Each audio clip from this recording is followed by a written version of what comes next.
Well, thank you so much for the warmth of the welcome.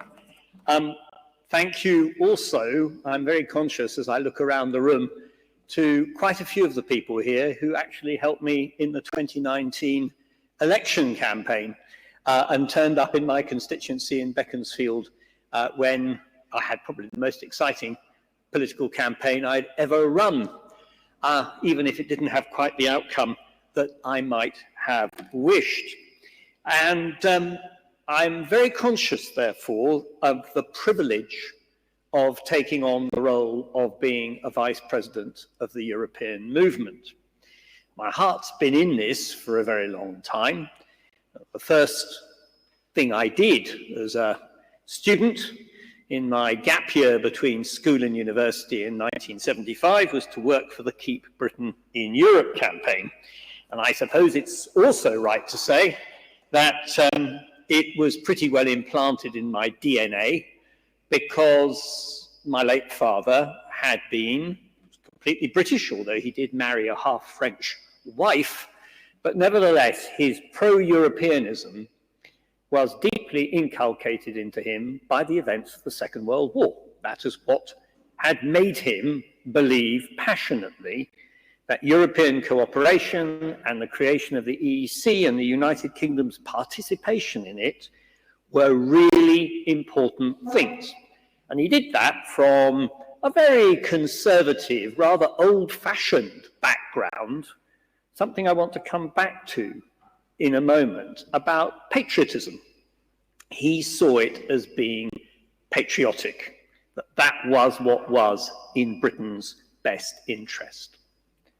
And I must say, having worked for the Keep Britain in Europe campaign in 1975, and then seen that it kept us in the then EEC, and watched what's happened since, although, as Mark so rightly said, the EU is far from being a perfect institution and is a forum in which countries will inevitably both cooperate but also seek to promote their own national agendas. That's what happens in democracies.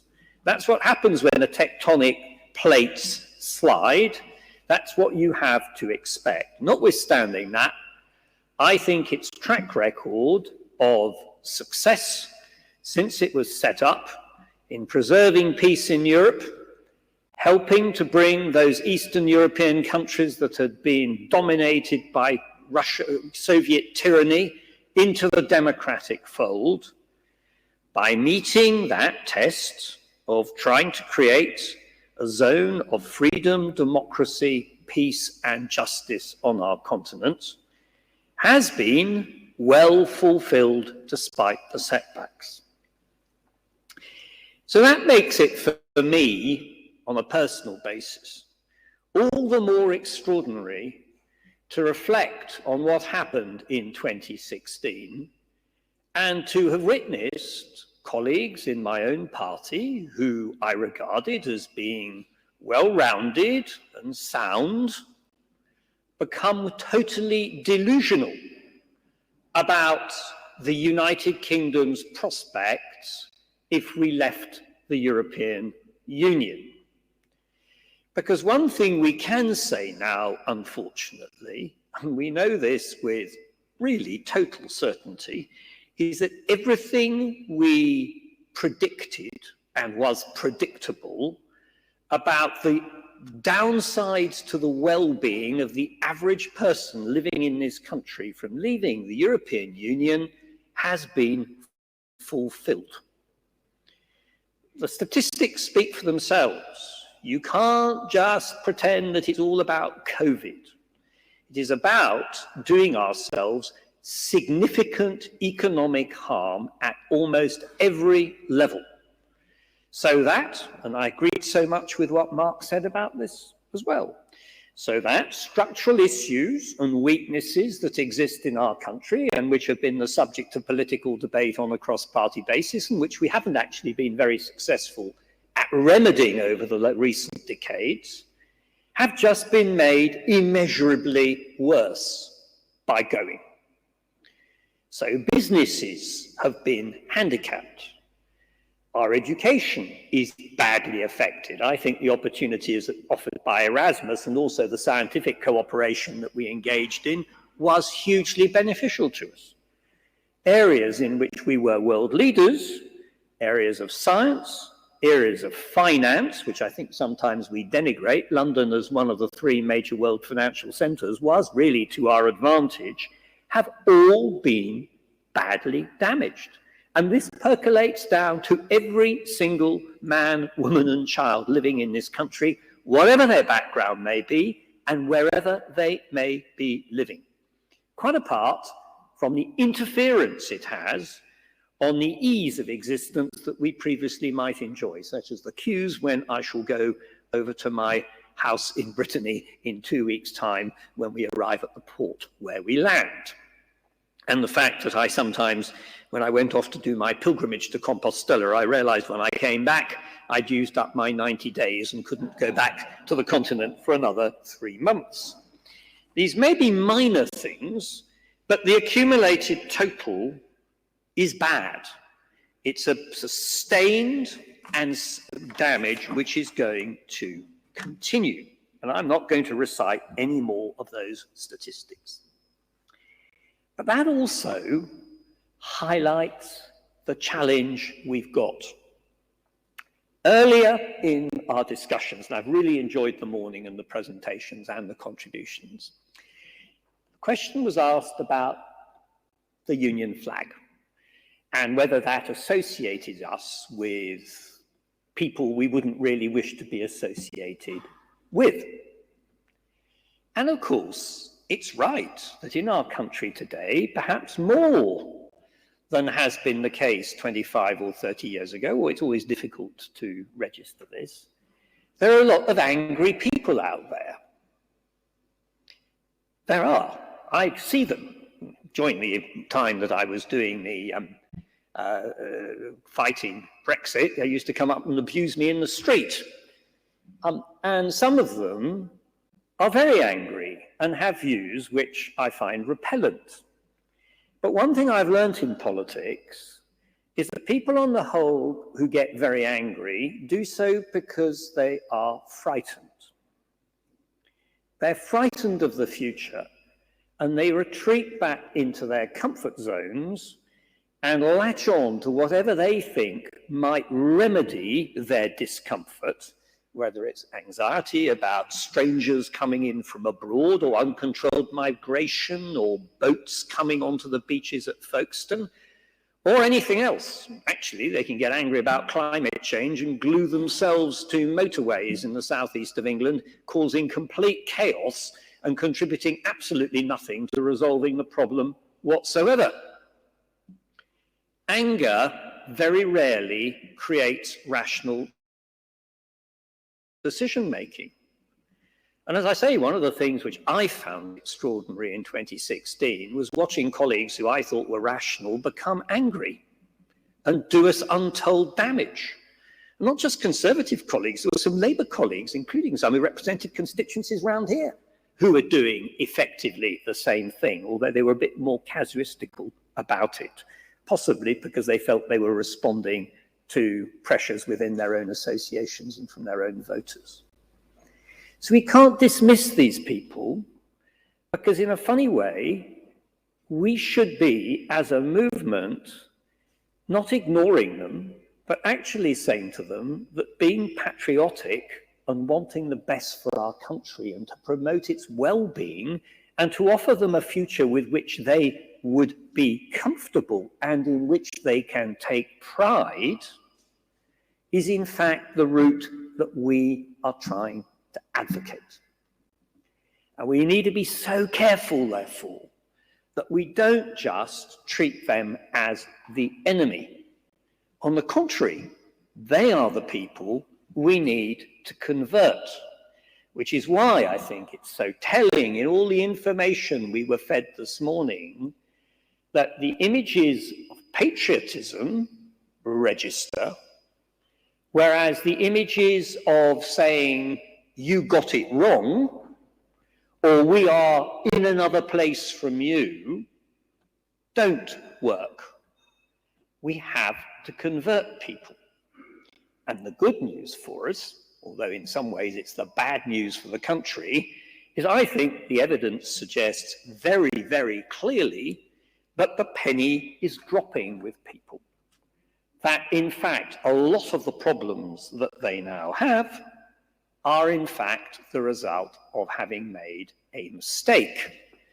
But getting people to admit to mistakes is very hard.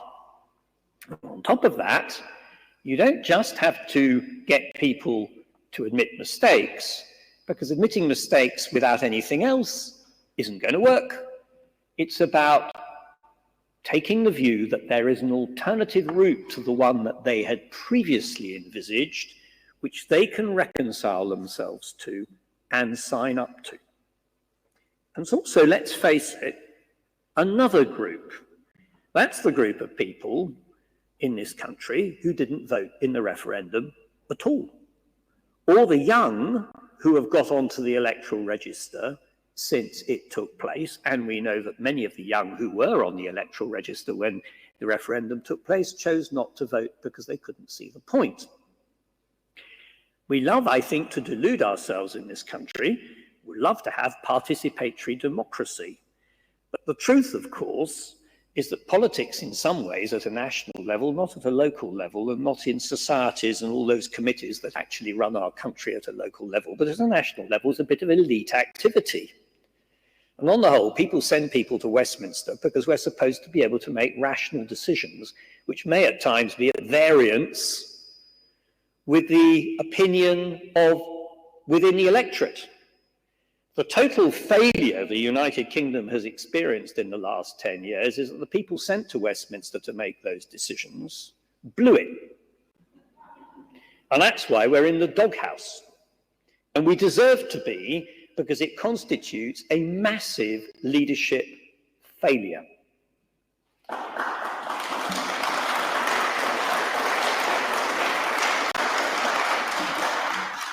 Now, what can we then do about it? We're not a political party. I think actually that's probably quite a good thing, but we do need to remind ourselves about that. We're a movement that transcends political parties. The great joy I had in 2019 was people coming to support me from every political party, except probably the Brexit party, or I don't think they came along, but I think I had Labour people came to support me, I had Liberal Democrats, and I had plenty of Conservatives in my old constituency in Beaconsfield, which was a very conservative place. Also had lots of people who would come up to me and say, I'm going to come and support you. And I said, how did you vote at the last election? They said, no, I haven't voted for years. Nobody to vote for. So by transcending party politics, we actually are offering an opportunity to ourselves to promote and influence debate in a way which actually political parties find very difficult to do.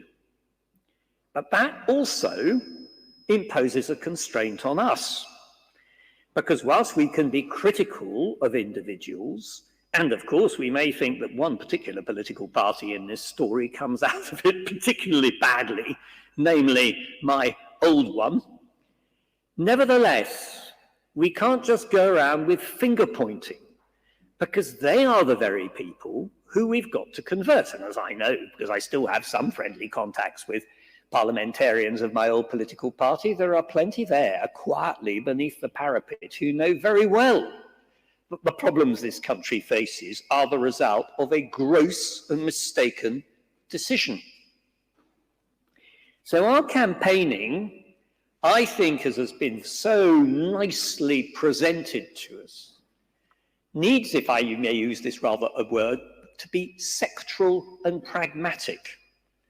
There are lots of things which I think the public will accept in terms of closer relationships with our European neighbours, and inevitably, as a consequence, that can only be done through the European Union. Lots of things that they will cheerfully accept, which only 6 or 7 years ago, because it was all ideologically driven, they determined they wouldn't have. I do think that the statistics are pretty clear that the customs union and the single market, although it's not a very satisfactory place to end up without being full membership, are potentially attainable. And I think it's inevitable that we are going to have to return in that direction, because without it, those inherent flaws in our economic system in this country will never be remediable, and we will continue to sink. And it is not in the interest of our European Union partners and neighbours that that should happen, because a strong United Kingdom can still be a force for good in Europe and actually also in the wider world. And that means keeping our country together. It means rebuilding our economy. It means rebuilding confidence in the future, which at the moment is so massively eroded. And if we do that, then I think we will gradually break down the silence that seems to pervade both Conservative and Labour, perhaps more surprisingly, of just going around reciting mantras that they're going to make Brexit work. Because patently, obviously, Brexit in its current form cannot work at all, and is not working, and cannot be made to work.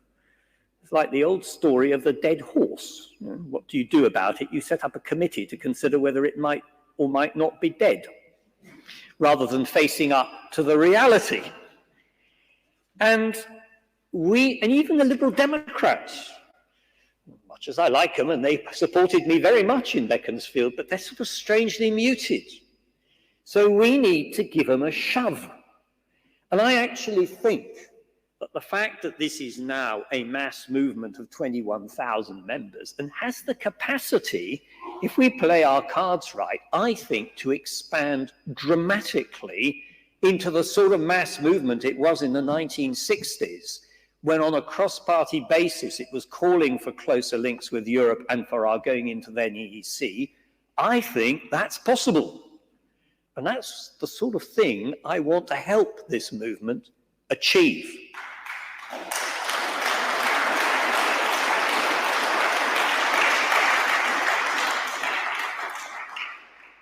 The young particularly know that visions of untrammeled sovereignty are complete and total rubbish. Sovereignty is about the power to make your own decisions for the good of all, and in an interconnected world, that means making your decisions to cooperate with other people for the common good.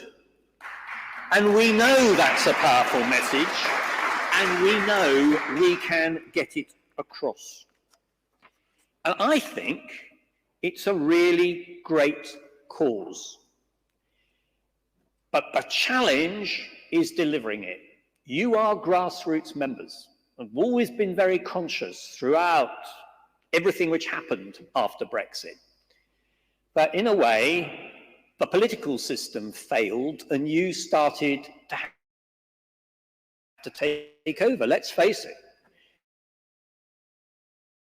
In 2015, a rather cozy group of people who met from time to time to consider how Europe might better develop.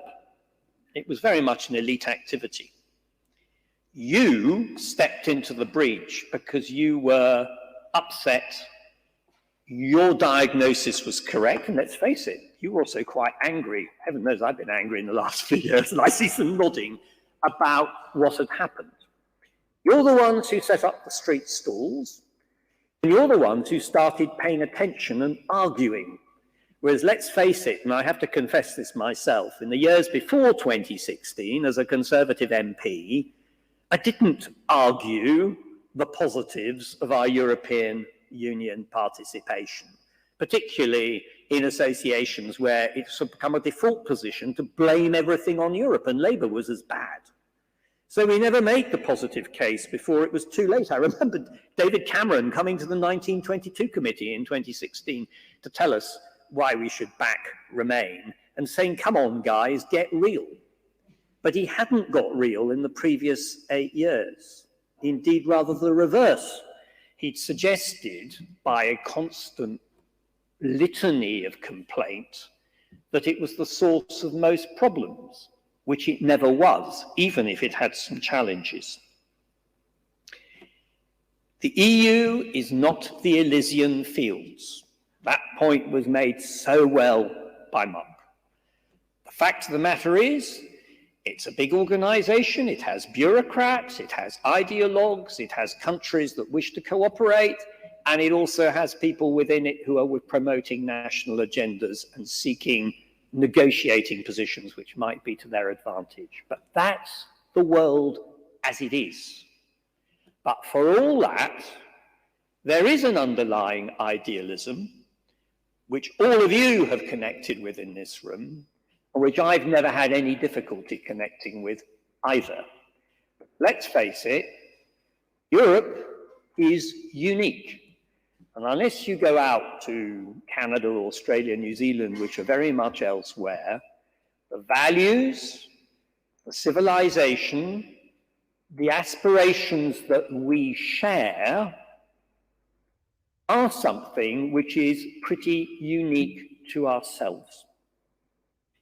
And about how people lead their lives, about how people look after others, how people tolerate alternative viewpoints, and how people work together to achieve the common good.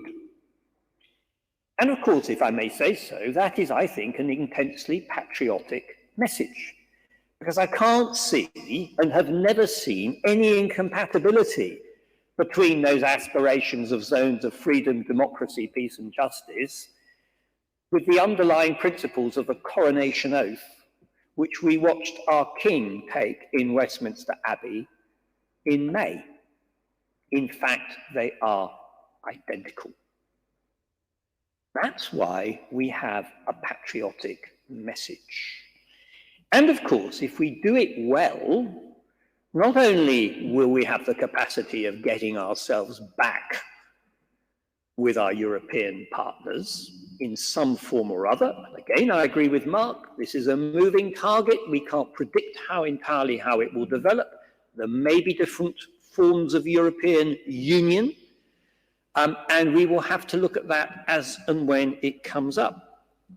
But actually, we can not only do good for ourselves, but actually we're capable of doing good for the European Union itself. After all, this is one of the largest mass pro-European movements in Europe, even though we are not members of the EU. A profound irony, but one which has been noted in Brussels and Paris and Berlin and other cities, that there are people who are prepared to speak out about this.